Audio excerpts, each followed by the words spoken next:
The cold and starry night was clouded with smoke as the city of Los Angeles burned with flames that nearly touched the sky. A lone helicopter flew high over the flames and dodged shots from the ground. The pilots questioned why they were even going into such a dangerous city, and a man from the back of the helo told them why. He was dressed in all black armor and he had a grim look on his face. His name was John Spartan, and his nickname was the Demolition Man. He was to be dropped onto the roof of a tall building where a busload of hostages were being held by a villain named Simon Phoenix. He would have to make his way all the way down the building safely to face Phoenix. Spartan stood at the back of the helicopter and stared out at the wasteland of the crumbled city. He took a breath and dove out. Well, I don't understand where we're going.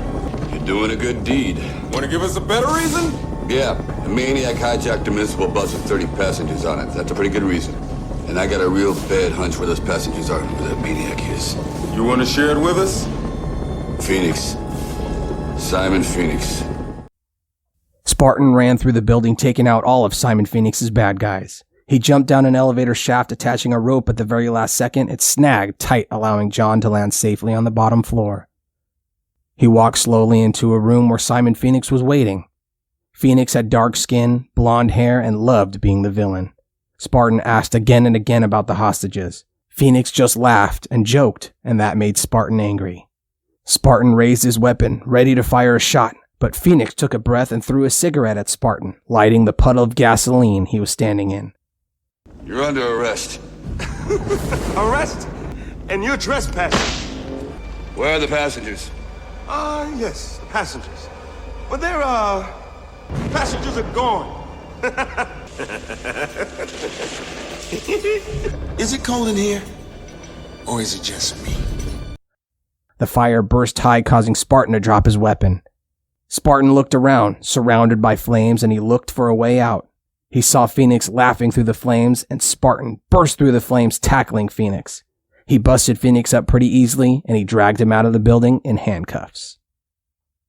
While the entire building was burning down in the background, Spartan was informed that firefighters had found the hostages, but they were gone under the crushing building.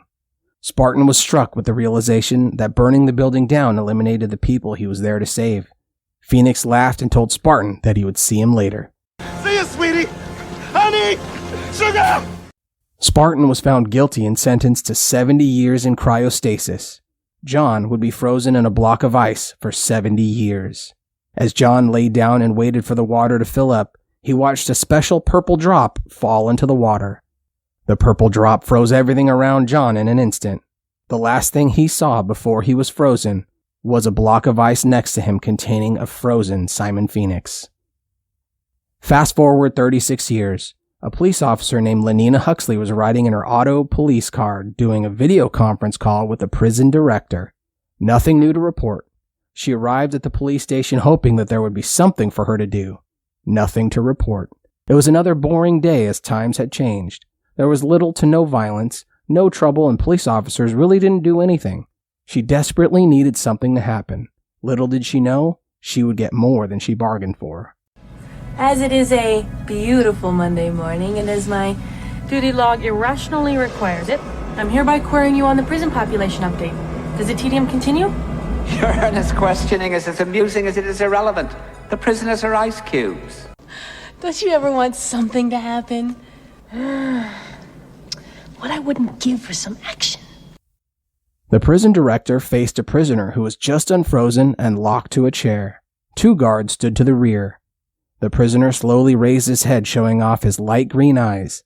He smiled as the director read off his sheet of paper revealing the name of the prisoner. Simon Phoenix. Mr. Simon Phoenix, one of our first and most illustrious members.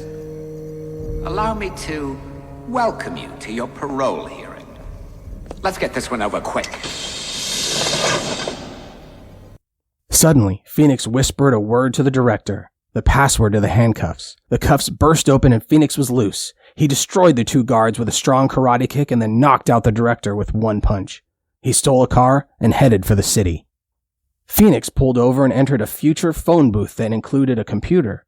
Within seconds, he was hacked into the system and was typing furiously. He couldn't believe he was able to do this and had no clue how he knew the system so well. Suddenly, he stopped on a picture of a bearded man named Edgar Friendly. He had a voice in his head telling him to find and destroy Edgar Friendly. You look great today. Yeah, well, I feel good, too. Angeles Information Network, Automated Banking, City of San Angeles. Damn, I'm possessed. Wonder if I can play the accordion, too. File code accepted. Friendly, Edgar, code level 60. Listed offenses. Civil unrest activity. Don't you hear thought repeating in that brain of yours? The name Friendly, Edgar Friendly. Don't you have a job to do? He shook his head and saw 20 police officers surrounding him. He took a breath and stepped away. Moments later, all 20 officers were down. He had blown up a police car, sent one officer smashing through the phone booth, and he did it all with a smile on his face. Lenina Huxley and a room full of officers watched all of this on video from the police station. They were scared as they watched Phoenix run away. They knew that they were not capable of handling this. They needed help. After some thought, they asked an old officer how Phoenix was captured before. He told them about John Spartan, who they called the Demolition Man. Lenina had an idea. Within hours, Spartan was unfrozen and back in uniform with the task of capturing his old nemesis. I tracked that dirtbag for 2 years, and when I finally bring him down, you turn me into an ice cube for my trouble. Thanks, but no thanks. The conditions of your parole are full reinstatement into the SAPD and immediate assignment to the apprehension of Simon Phoenix. Or you can go back into cryostasis. Not many people get a second chance, John Spartan. Spartan was out of his element as a police officer in the new city, and it showed. The chief of police had an idea as to what Phoenix was going to do, but Spartan knew that Phoenix was going to go for a weapon.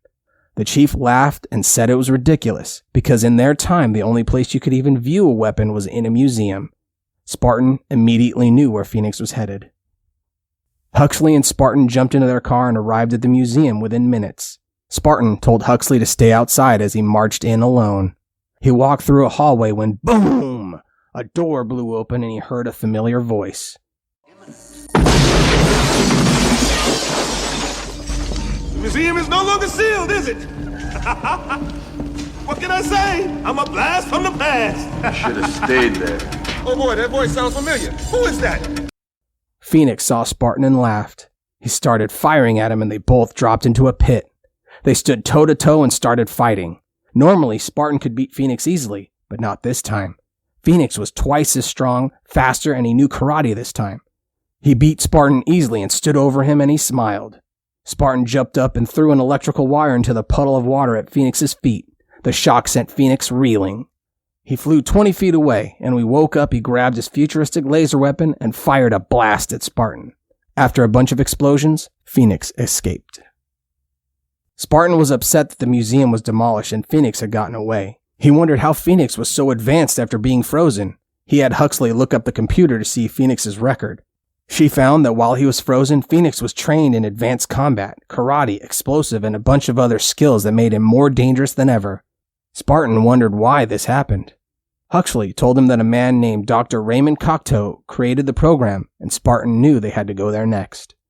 Accessing Simon Phoenix, Deep File Rehab 65R, Urban Combat Kill, Torture Methodology, Computer Override Authority, Survival Tactics, Terrorism Tactics, Weapons Training, Martial Arts, Murder, Death, Kill, Explosives Technician, Violent Behavior. This isn't a proper rehabilitation program. No kidding. This would create a monster. Who develops these programs? Well, Cocteau Industries, of course. But why would the benevolent Dr. Cocteau send such a brute savage into our midst? Well, that's a good question. Why don't we go ask him? Dr. Cocteau was an older man who had complete power over the city. He basically ran everything. He walked into his office and found Simon Phoenix sitting in his chair. Cocteau wasn't surprised to see him at all. He told Phoenix why he was thawed out of the ice and why he was given all these skills. He was to eliminate the leader of the underlings named Edgar Friendly. The underlings lived in sewers beneath the city and Cocteau wanted them gone at all costs. Phoenix now understood everything. He told Cocteau that he needed more men thought out to complete his task, and Cocteau agreed, and Phoenix fled. Your skills were given you for a reason, not for your personal amusement. Your job is to kill Mr. Edgar Friendly and suffer revolution before it precipitates. That was why you were rehabilitated. All right. I'm gonna do your little dastardly deed for you. But it's gonna be a little bit more difficult than you thought. And I'm gonna need some help. I'll need about 5 or 6 more special men. A few hours later, Spartan walked into the room and saw an empty office with Cocteau's face on a computer screen. Spartan immediately accused him of releasing Simon Phoenix on purpose. Cocteau immediately ordered Huxley to take Spartan back to the prison where he would be frozen again. Before he left, Spartan pulled out his gun and blew up the TV. Mellow apologies for my lack of physical disposition, Detective, but I do have an entire city job to run. Yeah, well, run this. You programmed Phoenix's rehab to turn him into a terrorist, and I don't think his escape was an accident either. Very subtle. Thank you. Lenina decided not to take Spartan back to prison. They stopped, and Spartan realized where Phoenix was. He was in the underground tunnels. He opened a manhole cover, and they dropped down into the dirty, filthy tunnels. The people underground were dirty, and there were rats running everywhere. Huxley and Spartan met with a group of men carrying weapons, and they looked angry that police officers were in their territory. The man leading the group was named Edgar Friendly. He told Huxley and Spartan that he knew they were down there to get rid of him because Cocteau had always wanted him gone. Spartan spoke up and said that he was down there to save him from Simon Phoenix. Edgar's face went cold as he realized what kind of a maniac Phoenix was. Little did they know, Simon Phoenix and his bad guys were standing on a platform above, watching. So you think you're taking me in, huh? Guess what? Not happening. I don't want to rain on your parade, pal. But I don't know who you are, let alone want to take you anywhere. You mean they thawed this guy out just to kill me? I'm flattered. Don't be flattered. You're frightened. This guy's a certifiable nightmare. And that's why you're down here? Yeah. Oh, I must have done something right in the previous life. Can't imagine what that could have been. 2 for the price of 1. Let's take them, boys. They all pulled out their weapons and started firing down at everyone. Luckily, Edgar and Spartan made it to cover. Spartan started climbing a ladder to get to Phoenix. When Phoenix was out of ammo, he climbed out of a manhole cover and into the middle of a busy street. He broke into a police car and drove away. Spartan and Huxley jumped into a car and sped off after Phoenix at high speed. With Huxley's foot on the gas, Spartan climbed out of the car and onto the hood.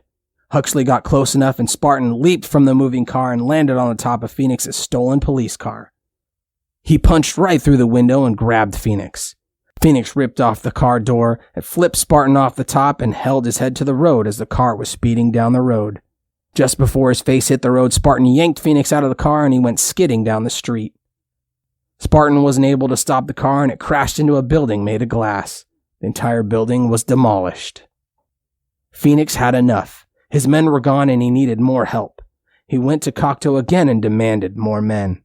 Cocteau said no this time, and Phoenix turned on him and took him out. Phoenix planned to go to the prison and unfreeze every single bad guy so he would have an unstoppable army. Spartan arrived at Cocteau's office and saw what Phoenix had done. Lenina Huxley looked at the computer and saw that Phoenix had already started the unfreezing process. 80 prisoners were about to be unfrozen, and Spartan was the guy who arrested most of them. He had to stop this from happening. He and Huxley arrived at the prison and Spartan used a stunner to put Huxley to sleep. He did this to protect her. He went in alone and found Phoenix at the control center. Spartan slid in quietly and slowly raised his weapon when suddenly a giant metal arm reached down and grabbed Spartan. Phoenix knew he was there the whole time and he was ready. He sang a song while shooting at Spartan in the metal arm. He was having a great time. Spartan tore a hose from the metal arm and used the cold air rushing out of the hose to freeze the arm, and he was able to break free with a few punches. Spartan dropped from the air and landed right in front of Simon Phoenix. Spartan and Phoenix were surrounded by ice and fire. Spartan remembered the last time they faced off in the warehouse 36 years ago, and what Phoenix said to him. Is it cold in here, or is it just me? Good memory. With a scowl on his face, he charged Phoenix and tackled him to the ground. Again, Phoenix was too much for him. He threw Spartan around like a ragdoll and used his karate and fighting skills to beat him badly. It was over. Spartan laid on the ground, bloody and beaten. Phoenix raised a large spike over his head and was about to pierce Spartan right through the chest when Spartan looked down and saw it. There was a vial holding a single purple drop that had frozen him 36 years ago. He grabbed the vial tube and smashed it on the ground. The purple drop delicately hit the ground and began freezing everything around, including Phoenix. He yelled and screamed as his body slowly froze from toe to his head. Spartan, meanwhile, leaped into the air and grabbed a metal arm above him, and he ran out of the building just before a giant explosion demolished the structure to rubble. John Spartan had finally defeated Simon Phoenix for good, and he and Lenina Huxley were partners for a long time. The end.